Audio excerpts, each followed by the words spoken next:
I am happy to be with you tonight at the first Laureus World Sports Award. Sport has the power to change the world.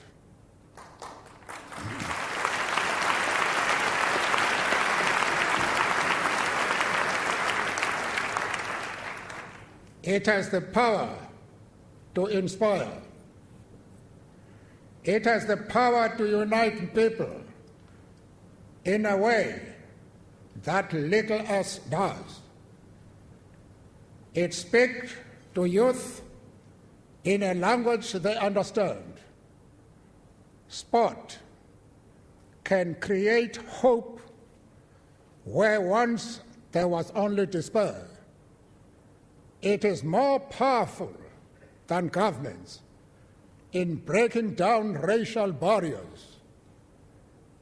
It laughs in the face of all types of discrimination.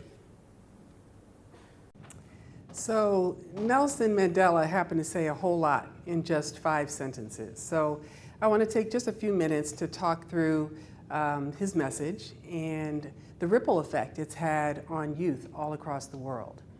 As many of you know, Nelson Mandela was in prison for 27 years for leading an effort to fight apartheid, which was a system of very oppressive racial segregation that existed for several decades in South Africa. After he was released from prison, soon thereafter, he was released in the early 90s. In 1994, he was elected president of South Africa. And he looked out, among the people of South Africa that had for many, many decades been separated by black and brown and white, and wondered, how in the world am I going to bring all of these people together? And he thought, maybe sport is the answer.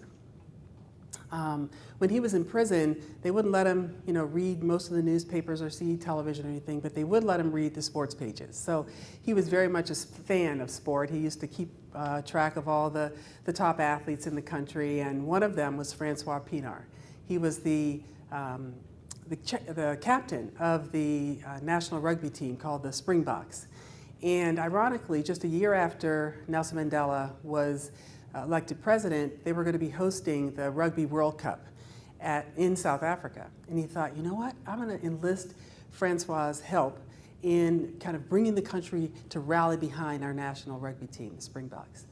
And so this is what happened. I mean, they're hosting the World Cup. They really weren't supposed to do all that well, but they won the first round and the second round and the third round. And they find themselves in the final in this humongous stadium playing the New Zealand All Blacks, one of the top rugby teams in the world still. And they'd never run a World Cup before. But guess what? They won. And the stadium erupted. Nelson Mandela comes down onto the field wearing a Springboks jersey. He shakes the hand of Francois Pienaar, gives this rousing speech, and the whole entire country had been cheering for the national team. And heretofore, the whites would vote and root for the Springboks, but the blacks in the country actually voted for the British team because they didn't see themselves reflected in the Springboks. And so this was unprecedented to have the whole country supporting their national rugby team. As you may recall, there was a movie called Invictus that chronicled this wonderful story. And it really did, sport really did change the world, or at least it changed South Africa. And what happened was that so many organizations have now come about that have caused sport to change the world, which kind of gets me to my next point, or at least Mandela's next point, which is that sport has the power to inspire. Sport inspired, again, a plethora of new organizations and a new nonprofit sector called Sport for Development. Sport for Development is the intentional use of sport to achieve particular outcomes like education or health and wellness or employability or social cohesion or community cohesion. And sport also inspired a South African businessman named Johan Rupert. He is the CEO of an organization called Richemont, which is a holding company for a bunch of luxury brands. And he was a friend of Nelson Mandela. And he was inspired by this Invictus story he said, gosh, I want to do something. I want to celebrate the power of sport. And so he said, I'm going to create an awards show that celebrates the top sportsmen and women in the world. And so he launched this Laureus World Sports Awards where Mandela gave that speech. And while there, Mandela gave this speech, there are dozens of the world's top athletes at this event, and they were all inspired by hearing. They all wanted to do something. And so Johann Rupert paired up with the folks at Daimler, the parent company of Mercedes-Benz, and together they launched the Laureus Sport for Good Foundation. Now it's a network of 9 foundations across the world serving 1.5 million youth in 40 different countries, funding 100 different projects. And so it's happening. Sport inspired this new movement. Sport also inspired the United Nations several years ago to declare April 6th, which happens to be today, as the International Day of Sport for Development and Peace. And so there are organizations and people all over the world today, the International Olympic Committee, Laureus, Sport for Good, obviously, who are celebrating the use of sport to tackle many of the world's most pressing social ills. And so we have organizations now like Laureus. I have the very distinct pleasure of being the CEO of Laureus USA. We have had such success in the past 5 years. We're reaching 500,000 kids across the U.S. We've placed 3,300 coaches trained as mentors in projects all over the country in 82 different cities. And so, collectively, we're seeing that sport has inspired organizations and people to engineer a new form of social impact. And again, that gets me to my next point, is that sport has the power to unite people in a way that little else does. A few years ago, actually, a little over 2 years ago, Laureus USA began to unite people in the city of New Orleans by using sport. We launched Laureus Sport for Good New Orleans, which is our Model City initiative. It is an initiative which is a long-term initiative to bring youth sport to first identify which challenges are youth facing in this particular city, and then harness the power of sport to address those challenges. We are now funding 6 organizations in New Orleans. They are doing amazing work.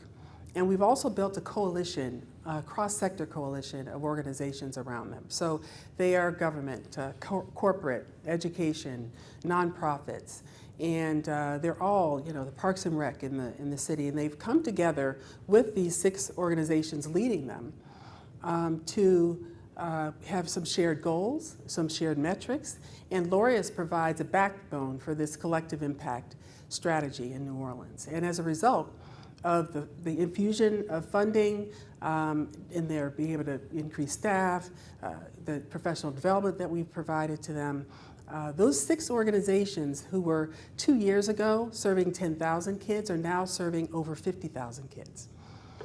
And so we're seeing that this is having a ripple effect in New Orleans. One of those projects is called Elevate. There's a young man by the name of Sky Hyacinth. He was born in the Bronx, lived in a 2-room house, and his parents, struggled to make ends meet. He's pictured there, coaching his athletes. His family lived often in drug-infested communities, and he used the sport of basketball, as an escape. And he worked hard at basketball, he worked hard at school. He ended up getting a full basketball scholarship to UConn.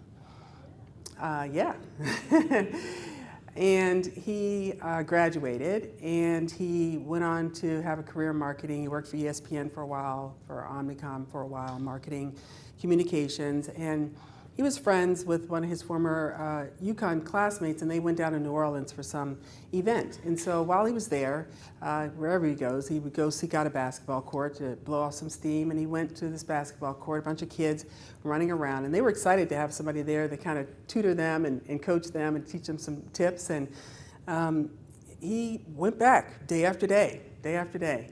And at one point, this young boy comes up to Sky and he says, you know, I'm so excited to have you back. I really didn't think you'd come back. He said, yeah, why would you think I'd come back? He said, well, nobody really in my life, I don't think anybody really loves me, you know? And it really struck a chord with Sky, and he thought to myself, oh my gosh, I need to do something. And so he dropped his wonderful 6-figure job and his nice life in New York, and he moved to New Orleans, and he started a program called Elevate. And Elevate is really a educational enrichment and basketball skills enrichment program. And they have to maintain a 3.0 grade point average. They have to do their tutoring. They have all kinds of wonderful academic enrichment for the kids. They can't get on the court until they've done their homework, and unless they have maintained this grade point average. And when they get on the court, they get top-notch basketball training. So much so that the 18 student athletes who have graduated through his program, all 18 of them have gotten college basketball scholarships. Amazing, right?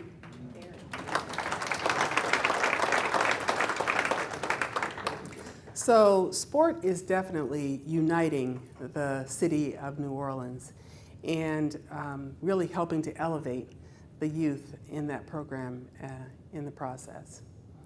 The next point in Mandela's speech was that sport speaks to youth in a language they understand.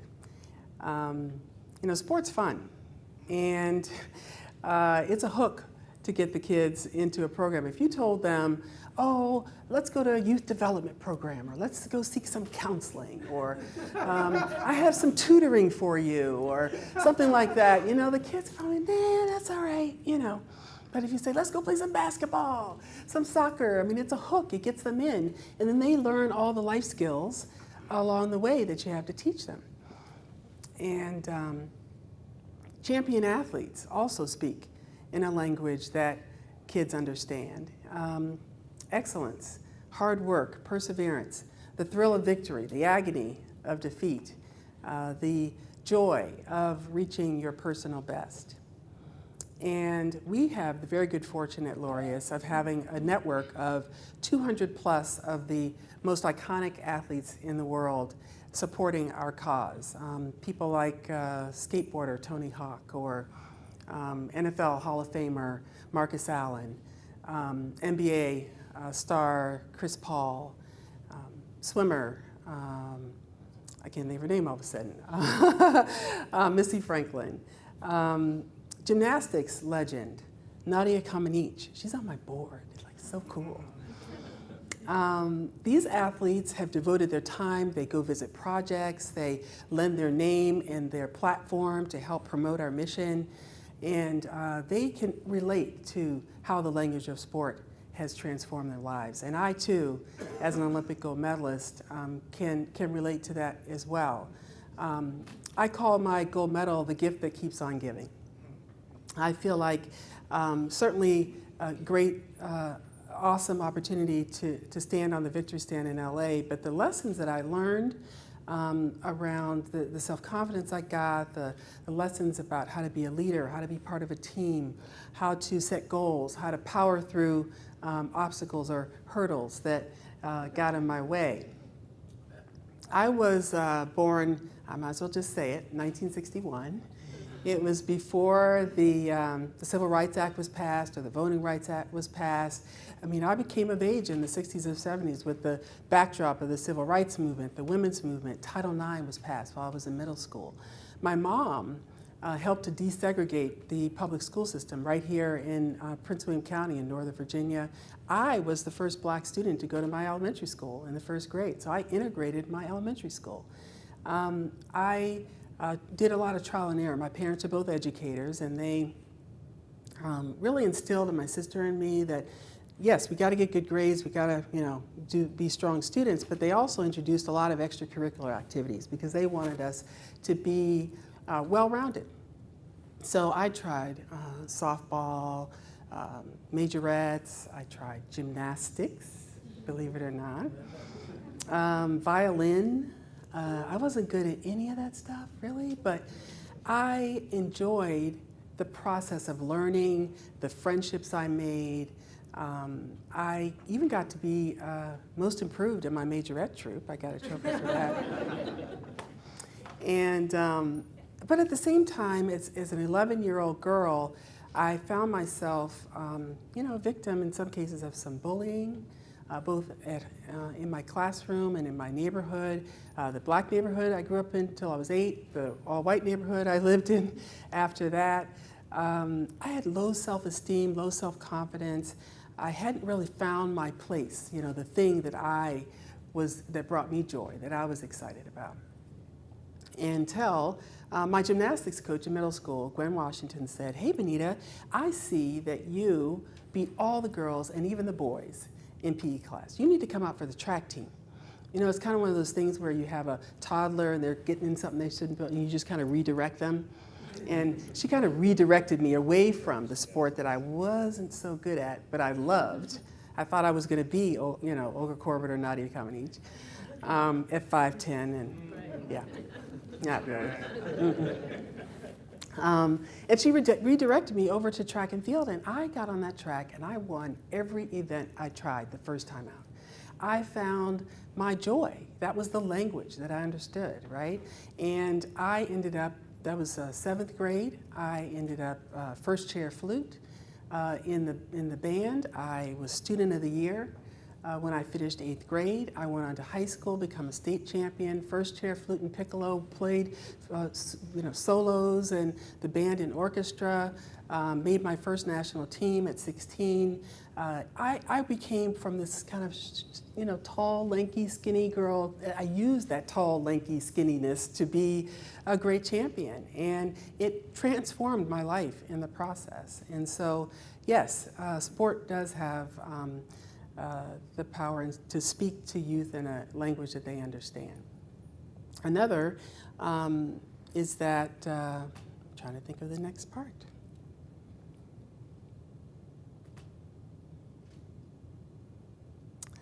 Sport can create hope where once there was only despair.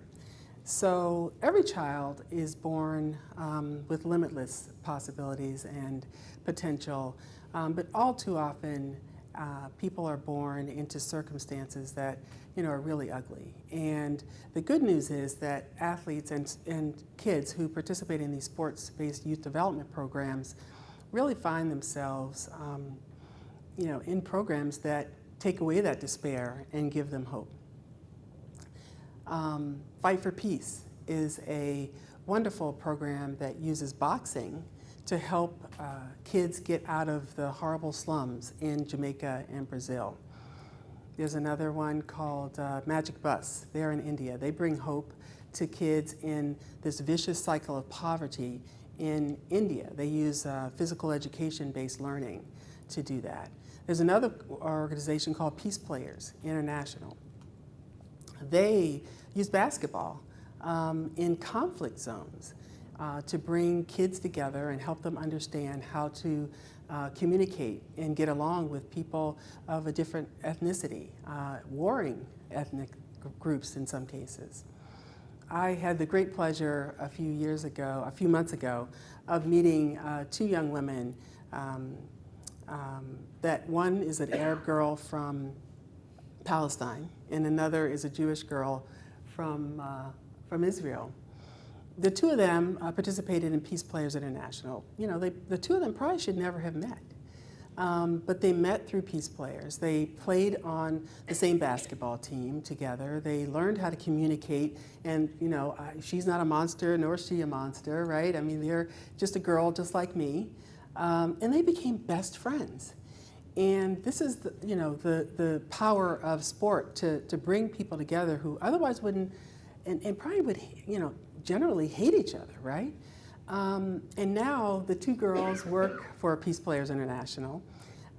their coordinator and a coach, and that's how I met them. We had 100 projects, a couple, 300 people in Germany all together to share best practices, and they are just a delight. They are just the best of friends and love each other.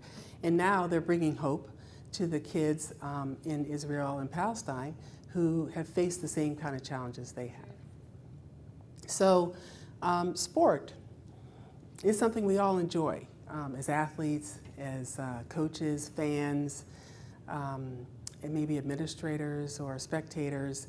But it really does have this ability to change people's lives. And so what I would encourage us to do is really harness the power of sport to help young people, particularly in underprivileged communities, to reach their full potential and build a successful life. And in the process, we can help fulfill Mandela's mission that sport has the power to change the world, one child at a time. Thank you.